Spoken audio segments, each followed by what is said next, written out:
ওম তৎসৎ।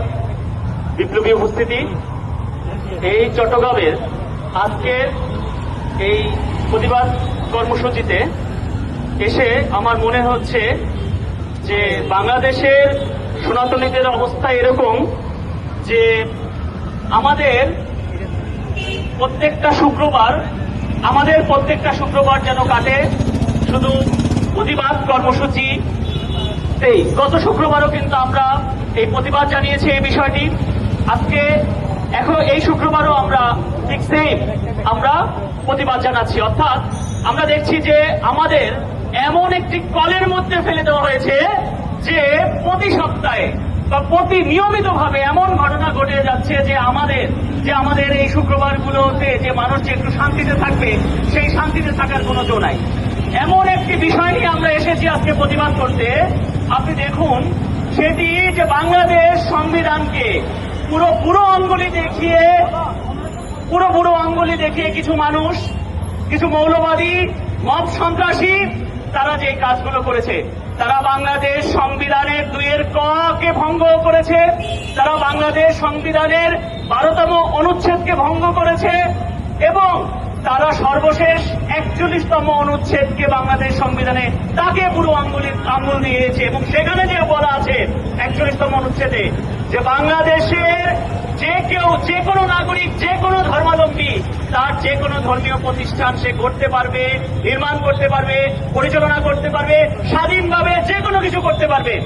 তাহলে যে কোনো হিন্দু সম্প্রদায়ের, তাহলে সেখানে হিন্দু সম্প্রদায়ের সম্পত্তির মধ্যে, তাদের মন্দির কমপ্লেক্সের মধ্যে যদি ভগবান শ্রীরামচন্দ্রের একটা ভব্য মন্দির, ভব্য প্রতিমা তৈরি হয়, সেখানে আপনাদের সমস্যা কোথায় ভাই? বাংলাদেশে কি সুউচ্চ বিভিন্ন ধর্মাবলম্বীদের প্রতিষ্ঠান নাই যে দূর থেকে দেখা যায়? আছে না? সকল ধর্মাবলম্বীদের আছে, যেমন মুসলিম সম্প্রদায় আছে, বৌদ্ধ সম্প্রদায় আছে, খ্রিস্টান সম্প্রদায় আছে। তাহলে হিন্দু সম্প্রদায়ের কি সমস্যা ভাই? সমস্যাটা আপনাদের মনের মধ্যে সমস্যা। এই মনের যে কালিমাকে দূর করুন আপনারা। এই যে আমরা অনেক বক্তারা ভুলে বলেছি যে ভগবান শ্রী রামচন্দ্রকে অপমান করেছে। আরে ভাই, ভগবান শ্রী রামচন্দ্রকে কি অপমান করবে?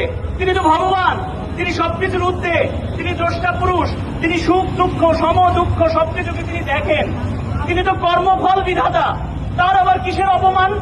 অপমান এই যে যারা করেছে, তারা করেছে বাংলাদেশের এই সাম্প্রদায়িক সম্প্রীতিকে অপমান করেছে, বুড়ো আঙুল দেখিয়েছে। অপমানিত হয়েছে, লাঞ্ছিত হয়েছে বাংলাদেশের সম্প্রীতি, বাংলাদেশের মানবতা, বাংলাদেশের স্বাভিমান, বাংলাদেশের গরিমা। ভগবান শ্রীরামচন্দ্রের কি অপমান? রবীন্দ্রনাথ বহু আগে বলে গেছে। আমি সেই রবীন্দ্রনাথের ভাষায় বলতে চাই, পেঁচা রাষ্ট্র করে দিল, পেলে কোন ছুতা, জানো না আমার সাথে সূর্যের শত্রুতা। যে পেঁচা যদি বলে যে আমার সাথে, জানো আমি দিনের বেলা, পেঁচাকে জিজ্ঞেস করা হলো যে পেঁচা তুমি কেন দিনের বেলা বেরো না? বলে যে আমার সূর্য আমার শত্রু, তাই বেরোই না। তাহলে এই মৌলবাদী মব সন্ত্রাসী, তুমি ভগবান শ্রীরামচন্দ্রের একটা ছবিতে তুমি অসভ্যতা করছো তোমরা হয়ে, তাতে কি ভগবান শ্রীরামচন্দ্রের অপমান হয় না? তুমি বরঞ্চ তোমার পারিবারিক শিক্ষাকে জানান দিচ্ছ যে তুমি কি শিখে এসেছো, তোমার শিক্ষা প্রতিষ্ঠানকে জানান দিচ্ছ যে তোমার শিক্ষা প্রতিষ্ঠান থেকে তুমি কি শিখে এসেছো, তোমার পিতামাতাকে জানান দিচ্ছ যে তোমার পিতামাতা তোমাকে কি শিক্ষা দিচ্ছে, তোমার শিক্ষাগুরুকে জানান দিচ্ছ। কারণ তোমার শিক্ষাগুরু তোমাকে কি শিক্ষা দিচ্ছে? বহু আগে কালিদাস লিখে গেছে যে শিক্ষককে দেখে ছাত্রকে চেনা যায়, তোমাদের আচরণ দেখে তোমাদের শিক্ষককে চেনা যায়, তোমাদের বাবাকে চেনা যায়, তোমাদের পরিবারকে চেনা যায়, তোমাদের শিক্ষা প্রতিষ্ঠানকে জানা যায়। তা আমি আজকে অনেক দিন হয়ে গেছে, আমি দেশের স্বরাষ্ট্রমন্ত্রীকে আমরা অনুরোধ করেছি বিভিন্ন প্রোগ্রামগুলোতে, বিভিন্ন বিক্ষোভ সমাবেশগুলোতে, যে আপনারা এই যে কাজগুলো বাংলাদেশের সম্প্রীতি নষ্ট করছে যারা, তাদের অতি দ্রুত আপনারা গ্রেফতার করবেন। কিন্তু এখন পর্যন্ত আমরা সেগুলো দেখছি না। আমরা যেমন আন্দোলন করছি, আমরা সরকারের বিভিন্ন জায়গায় যোগাযোগও করছি, তাদের আমরা অনুরোধও করেছি। আজকেও আমি সরকারের উচ্চ পর্যায়ে আপনারা জানেন যে প্রধানমন্ত্রী একজন বিশেষ সহকারী, তিনি আমাদের সংখ্যালঘুদের জন্য দায়িত্বপ্রাপ্ত একজনকে দেওয়া হয়েছে, তার সাথেও দীর্ঘক্ষণ বিষয়গুলো নিয়ে আলোচনা আমি বলেছি, অনুরোধ করেছি যে এই বিষয়গুলো দিয়ে আপনাদের একটু স্টেপ নেওয়ার জন্য। তো আমি বলতে চাই, যে গাইবান্ধার এই বিষয়গুলো নিয়ে হচ্ছে, সেই গাইবান্ধার নামটি কোথা থেকে এসেছে বলেন তো? সেই গাইবান্ধা সরাসরি আমাদের সনাতন ঐতিহ্যের সাথে যুক্ত। মহাভারতে আপনারা দেখেছেন বিরাট রাজা, সেই বিরাট রাজা আপনি যদি এখনো বেশি কিছু দরকার নাই, আপনি যদি উইকিপিডিয়াতে যান গাইবান্ধা ইতিহাস, শুধু উইকিপিডিয়াতে যান, দেখুন গাইবান্ধার ইতিহাস কি, স্পষ্ট করে গাইবান্ধার হিস্ট্রিতে লেখা আছে যে 5200 বছর আগে বিরাট রাজা 60,000 গাভী যেখানে বাঁধা হতো, এত গাভী বাঁধা হতো দেখে তার গাভী চারণ ক্ষেত্র ছিল এই গাইবান্ধা, এই কারণে জায়গাটার নাম গাইবান্ধা। তাহলে সরাসরি আমাদের মহাভারতের সাথে সম্পর্কিত একটা পৌরাণিক একটা স্থান। সেই জায়গাটায় এমনকি আপনি যদি যেই গাইবান্ধাতে যে অধিকাংশ জায়গাগুলোতে আপনি দেখবেন এই গোবিন্দগঞ্জ বা সুন্দরগঞ্জ, সেখানে রংপুরে যে তাজহাট জমিদার তাদেরই নামে হয়েছে, তাদেরই অবদানে হয়েছে। যেই পলাশবাড়িতে এই সমস্যা, সেই পলাশবাড়িতে ওইখানের যে স্থানীয় হিন্দু জমিদার তাদের 101টা দিঘিখনন তারা করেছে, সেই দিঘির জল আপনারা পান করছেন না। 101টা দিঘির জল কারা পান করছে? সংখ্যাগরিষ্ঠরাই পান করছেন। সংখ্যালঘুরা কতটুকুন? ওখানে তো 6% হিন্দু, 7% হিন্দু। তাহলে আপনারা এটা সুবিধা নিচ্ছেন না? তাহলে আমি বলবো যে ভাই, নিজের ভালো পাগলেও বোঝে। আজকে ওখানে যদি একটা ভগবান রামচন্দ্রের 81 ফিটের একটা প্রতিমা হয়, দেশ বিদেশ থেকে আসবে, পশ্চিমবাংলা থেকে মানুষ দেখতে আসবে, আসাম থেকে আসবে, ত্রিপুরা থেকে আসবে, ঝাড়খণ্ড থেকে আসবে, শুধু বাঙালি জন না, নন বেঙ্গলি জন থেকে দেখতে আসবে। এতে কি আমাদের দেশের উন্নয়ন হবে না? দেশের রেভিনিউ আসবে না? বলেন, দেশের কল্যাণের কথা একবার চিন্তা করেন না, শুধু নিজেদের একটা সংকীর্ণতা নিয়ে আপনারা বসে আছেন। তা আমি আপনাদের বলবো, আপনারা এই জায়গাগুলো থেকে আপনারা এই চিন্তা থেকে উঠবেন এবং সরকারকে আমি অন্যতম তিনটি দাবি জানাবো। কি জানাবো? যে যেটি প্রশাসনের ইঙ্গিতে যেভাবে ওই প্রতিমা তৈরি করা বন্ধ স্থগিত করা হয়েছে, সেটা অতি দ্রুত কাজ শুরু করতে হবে সেই স্থানে। এবং এই হরিদাস দাস তিনি একটা নিরাপত্তাহীনতায় আছেন, আমি তার নিরাপত্তা বিধানের জন্য সরকারের কাছে, স্বরাষ্ট্রমন্ত্রীর কাছে অনুরোধ করছি। এবং যে সকল মৌলবাদী, মত সন্ত্রাসী, ভগবান শ্রী রামচন্দ্রের অভব্যতা, অসভ্যতা, কুরুচিপূর্ণ আচরণ করছে, এগুলোকে সবগুলোকে ভিডিওতে দেখা যাচ্ছে, এগুলোকে ধরে ধরে বিচারের আওতায় আনতে হবে। তো আমি এই দাবি জানাচ্ছি। পরিষদে একটি কথা বলবো, আমি চট্টগ্রামেই থাকি।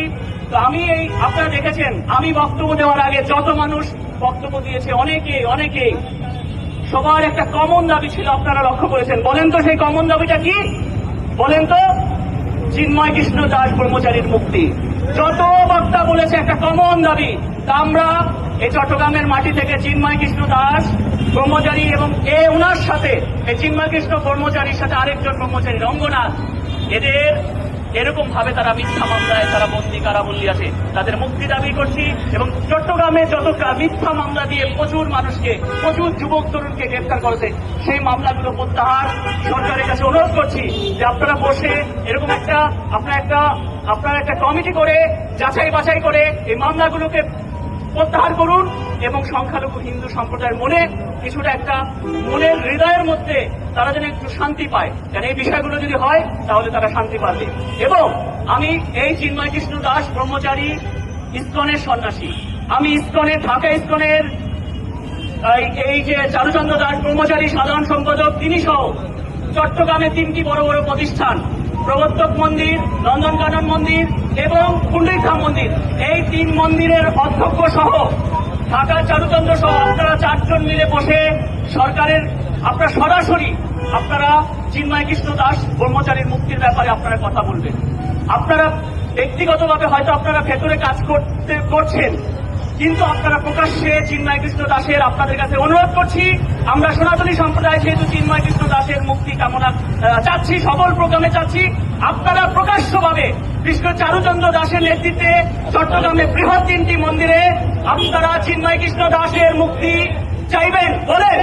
এবং এই রথযাত্রার প্রোগ্রামে আপনারা যদি তার মুক্তি না চান, আমরা সংখ্যালঘু সম্প্রদায়, সনাতনী সম্প্রদায়গুলো আমরা বিষয়গুলো আমাদের কাছে ভালো লাগবে না আপনারা যদি তার মুক্তি না চান। আরেকটি ব্যাপার, চিন্ময় কৃষ্ণ দাসের যে ইসলাম থেকে আপনারা যে বহিষ্কার করেছিলেন মিথ্যা অভিযোগে, সেই বহিষ্কার চারুচন্দ্র দাসকে 24 ঘন্টা 48 ঘন্টার মধ্যে আমি প্রত্যাহারের অনুরোধ করছি। তাকে বহিষ্কার করেছিলেন এবং চারুচন্দ্র দাস, আপনি একজন ব্রহ্মচারী, আপনি চিন্ময় কৃষ্ণ দাসের মুক্তির জন্য সরাসরি কথা বলবেন, সরাসরি কথা বলবেন এবং আমরা অতি দ্রুত এই রথযাত্রার আগে আমরা সেটা দেখতে চাই। এই অনুরোধ আপনাদের কাছে রইল এবং আপনারা যারা এই আয়োজন করেছেন আপনাদের সবার কাছে কৃতজ্ঞতা, ধন্যবাদ এবং